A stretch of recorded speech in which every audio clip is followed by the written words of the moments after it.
ce sont ces Homo sapiens qui vont donner naissance à tous les peuples qui vivent aujourd'hui sur la Terre.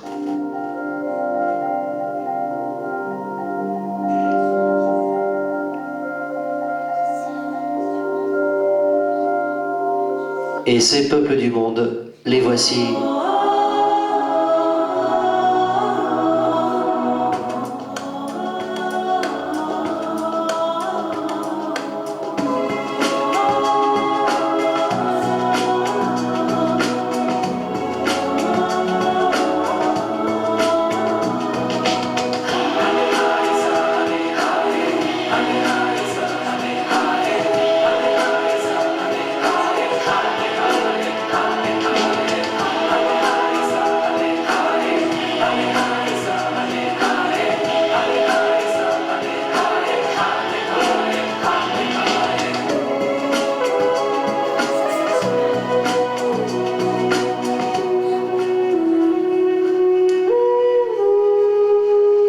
Les peuples du monde font partie du thème abordé ce mardi par Jean-Marc Binard lors de ses conférences pour les scolaires.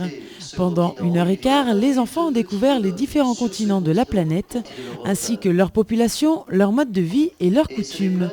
Et c'est à travers 4 thèmes bien précis concernant l'histoire, la géographie, la culture et la citoyenneté que les élèves ont pu apprendre l'origine de l'homme, son évolution, les règles de vie en collectivité, la protection de l'environnement et encore beaucoup d'autres choses touchant de près l'être humain. Grâce à ces conférences, Jean-Marc, qui adapte son commentaire à ses auditeurs, leur transmet des informations intéressantes et capte leur attention en les faisant participer durant toute la séance. C'est un travail ludique et interactif qui porte ses fruits, car les enfants ont très vite assimilé les informations données. Et puis il faut savoir également que les enseignants suivent de près ce travail en abordant le thème avant la conférence et en leur faisant réaliser un travail en classe pour approfondir le sujet à la suite de cette intervention. Ce mode de travail est donc plutôt bien perçu par les élèves qui n'ont pas hésité à participer activement et retenir l'essentiel de cette animation. Mais sans plus attendre, je vous laisse découvrir quelques extraits du documentaire qu'ils ont pu visionner. Nous sommes aux Pays-Bas. Et voici Jim qui prend son petit déjeuner avant de partir pour l'école. Petit déjeuner fait de fromage, de charcuterie avec des œufs très riches, très copieux. Et regardez, pour aller à l'école, il y va en... Alors il ne court aucun risque en roulant dans les rues de sa ville, car il est protégé par des règles de circulation. Ces règles, bien sûr, il doit également les respecter. Vous voyez qu'il y a beaucoup d'enfants qui vont à l'école en vélo aux Pays-Bas. Et ce matin, il commence par un cours d'anglais qui est donné par le directeur de l'école. Yes, my name is Benoit. Are you English? Yeah. I'm Michel. And I'm Benoit. Et en Hollande, il n'y a pas de cantine. Ce sont les mamans qui préparent le repas que les enfants mangent à midi dans leur classe, en compagnie de leur maître, qui est très très content de rester avec ses élèves entre midi et 2. Toute la journée, Doipo va garder le bétail. Et rappelez-vous, il n'est pas beaucoup plus grand que vous. Il n'a que 11 ans. Vous voyez qu'il y a des enfants qui travaillent très jeunes. En fin d'après-midi, il rassemble le troupeau pour le ramener au village. Et arrivé au village, sa journée de travail n'est pas terminée. Il va aider sa mère à traire les chèvres.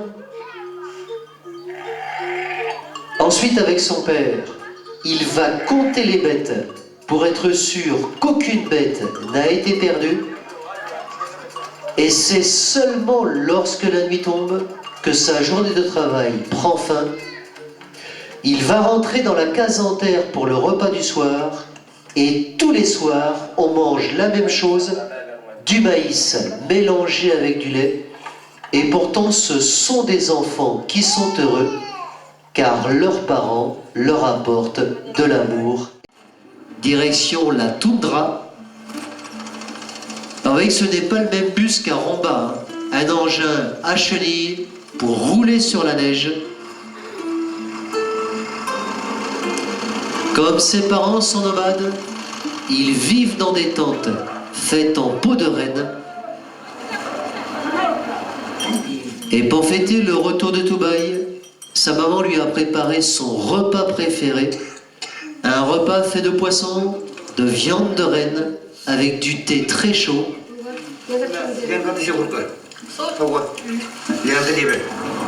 Et le seul métier qu'on peut faire dans la toundra, c'est éleveur de rennes.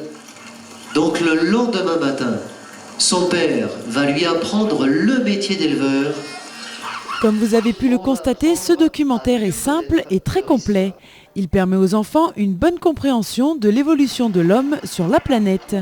Sachez également que ces conférences se poursuivent le mardi 6 février ainsi que le jeudi et le vendredi 8 et 9 février à la Maison de l'Enfance. Et si des fois vous êtes intéressé, sachez que Jean-Marc Binard revient l'année prochaine avec un nouveau thème qui abordera cette fois les mers et les océans. Un sujet qui en dit long et qui promet encore de belles conférences.